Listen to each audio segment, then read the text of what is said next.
Scientist, technologist and western philosophy, દુનિયાભરના નાસ્તિકો, આ બધાએ ચોખ્ખું હિંમતપૂર્વક કહી દીધું, કોઈ ઈશ્વર છે નહીં.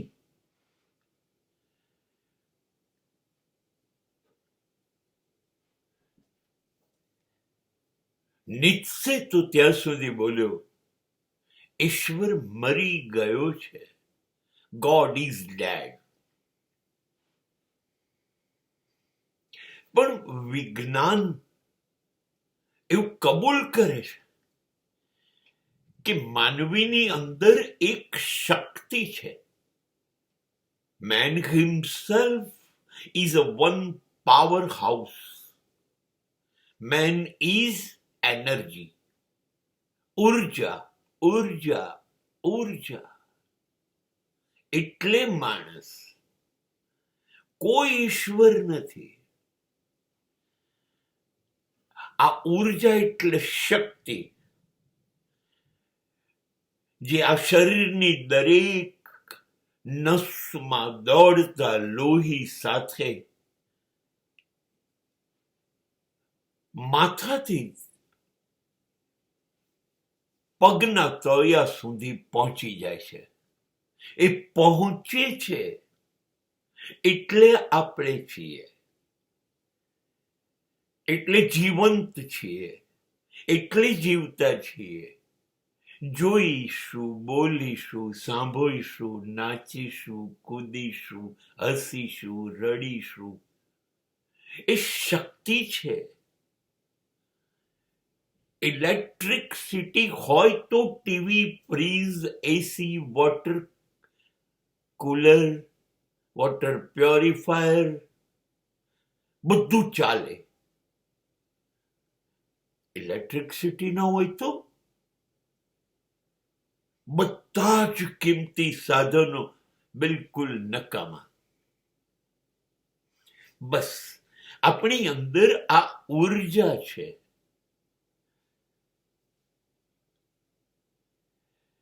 જેને દિલ કહીએ છીએ એ એક ધબકતો પંપ છે, જે શરીરમાંથી સડી ગયેલું, બગડી ગયેલું, અશુદ્ધ થઈ ગયેલું લોહી અંદર લઈ આવે ને પાછું એને ચોખ્ખું કરીને ફેંકી દે.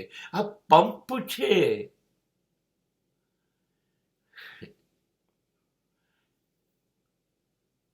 આ મગજ છે,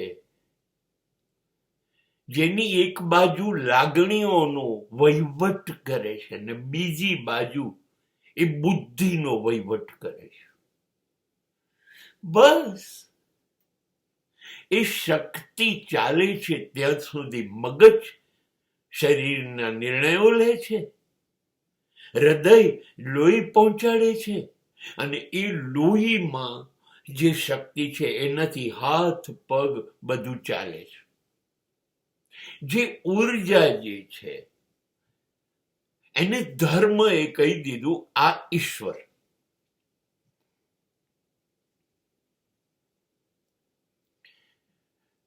અને મને પણ એવું લાગે છે કે ઈશ્વર બધા બહુ અદ્ભુત માણસોએ કહ્યું, એ રામકૃષ્ણ હોય, શંકરાચાર્ય હોય, વિવેકાનંદ હોય, ઓહો, બધાએ કહ્યું. મીરા રડી, ચૈતન્ય રડ્યા, નાચ્યા, પણ કોઈએ જોયો નથી, કોઈએ ઈશ્વરને બથ ભરી નથી, કોઈ ઈશ્વરના ખોળામાં બેઠું નહીં.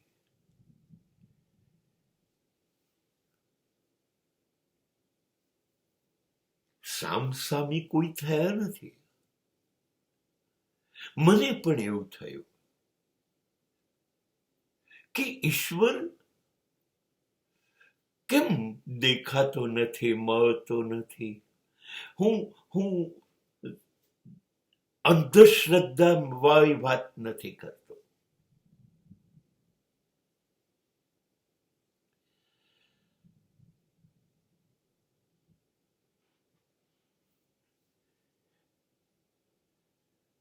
પણ 2,500 કરતા વધુ યુદ્ધ થયા.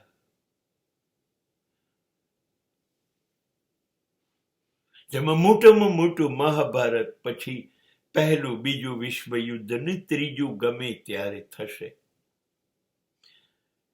લાખો માણસો મરી જાય, લાખો સ્ત્રીઓ, મા બાપ, બાળકો, સંતાનો નિરાધાર થઈ જાય.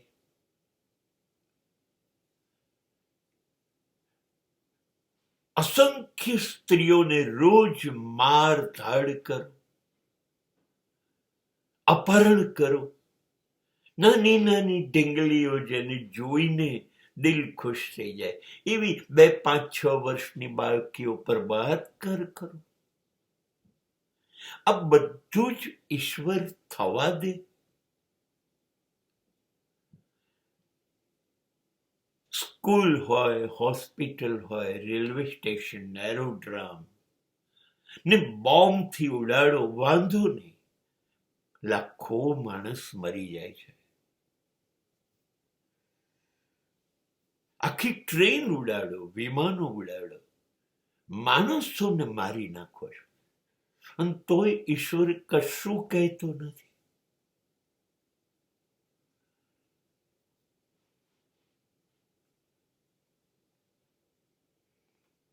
વરસાદ ધૂંધામાર તૂટી પડે, વીજળી પડે, ધરતીકંપ થાય, પૂર આવે, દુકાળ થાય, દરિયો ફાટ ફાટ થાય, લાખો માણસો મરી જાય. ઈશ્વર કંઈ કહેતો નથી.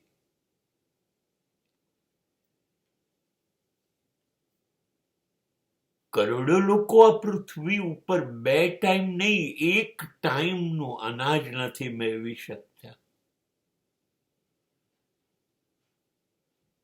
ઈશ્વર આ બધું સહન કરી શકે? આપણે કહીએ પરમ પિતા. કોઈ પિતા પોતાના બાળકોને આટલા બધા દુઃખી જોઈ શકે અને કંઈ ના કરે? ક્યારેક ક્યારેક માનવાનું મન નથી થતું. પણ મને આ એક વાતમાં ભરોસો છે કે આપણી અંદર આ જે ઉર્જા જે છે, જે શક્તિ છે, આ એનર્જી છે, હું એને ઈશ્વર કહી શકું. હા, તો આપણે કહીએ જો આ ઉર્જા ઈશ્વર હોય તો દાઉદ કેમ, તો આતંકવાદીઓ કેમ? બસ આ જ રામાયણ છે. ઇલેક્ટ્રિસિટીથી ઘરમાં અજવાળું થાય પણ આંગળી અંદર ભરાવી દો વાયરોની અંદર તો મોત થાય ને. એ ઇલેક્ટ્રિસિટીનો ઉપયોગ અને દુરુપયોગ છે.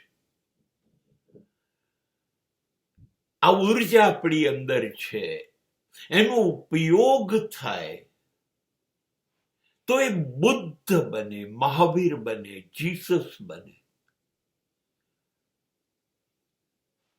અને એનો દુરુપયોગ થાય તો દાઉદ બને, તો આતંકવાદી બને.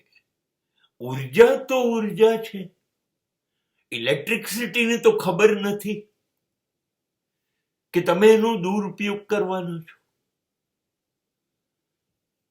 એને તો એમ જ હતું કે આ નથી, એર કન્ડિશન ચલાવશે, ઠંડીને ભગાડશે. આ વીજળી છે, એનાથી ચારે બાજુ પ્રકાશ કરશે. એને તો દુરુપયોગ થશે એવો ખબર જ ન હોય. એમ આપણી અંદર રહેલી જે શક્તિ છે એ ઈશ્વર. એટલા માટે જો એનો ઉપયોગ થાય તો ધાર્મિક નેતાઓની વાત નથી કરતો. અમેરિકામાં મસ્ક છે, એ આકાશી પ્રવાસો કરે છે. 25 કલાક નો વિમાની મુસાફરી દિલ્હી, મુંબઈથી ન્યુયોર્ક માત્ર 40 મિનિટમાં કરી શકે છે. એ રોબોટ બનાવી શકે છે, એ AI બનાવી શકે છે.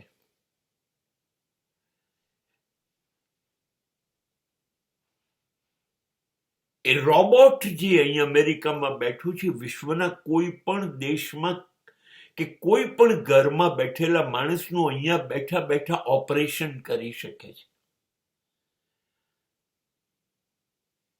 એ વિચારી શકે છે કે આના જેવી બીજી પૃથ્વી છે, આપણે શોધી કાઢી છે, વસાઈશું આપણે. એ ચંદ્ર ઉપર જઈ, મંગળ ઉપર જઈને પુરાવા આપી ચૂક્યો છે. જમીન ઉપર બહુ ભીડ થાય છે વાહનોની, તો એને આકાશમાં ગાડીઓ ચાલશે, હવાઈ ટેક્સી. અમેરિકામાં એવી ગાડીઓ આવી ગઈ બજારમાં, જેમાં ડ્રાઈવરની જરૂર જ નહીં. કાર્ડ નાખો એટલે જ્યાં જવું હશે ત્યાં એ પ્રોગ્રામ મુજબ તમને લઈ જશે ને લાવશે. જો એક માણસની ઉર્જાનો સીધો ઉપયોગ થાય તો કેટલું બધું બદલાઈ શકે છે. એ ઉર્જાના પોઝિટિવ ઉપયોગથી રવિશંકર થઈ શકે, પંડિત જસરાજ, ઓમકારનાથ પંડિત, ભીમસેન જોશી, લતા મંગેશકર, મોહમ્મદ રફી બની શકે છે. એ જ ઉર્જાના ઉપયોગથી બ્રુસ લી, મોહમ્મદ અલી, માઇકલ જેક્સન બની શકે છે. એ જ ઉર્જાનો ઉપયોગ થાય તો સુનિલ ગાવસ્કર, કપિલ દેવ, સચિન તેંડુલકર, MS ધોની, વિરાટ કોહલી મળી શકે છે. અને એ લોકો પૃથ્વી પરના ઈશ્વર બની જાય છે. ઉર્જાનો પોઝિટિવ ઉપયોગ થાય, હકારાત્મક, એટલે અજવાળું વ્યક્તિત્વ ખીલી ઉઠે, ચારે દિશામાં ખુલી જાય. અને ઉર્જાનો દૂર ઉપયોગ એટલે વ્યક્તિત્વ કરમાઈ જાય, લાશોની લાશના ઢગલા થઈ જાય. જ્યાં સ્વર્ગ જ બનાવી શકાય, એ પૃથ્વી નરકાગાર બની જાય.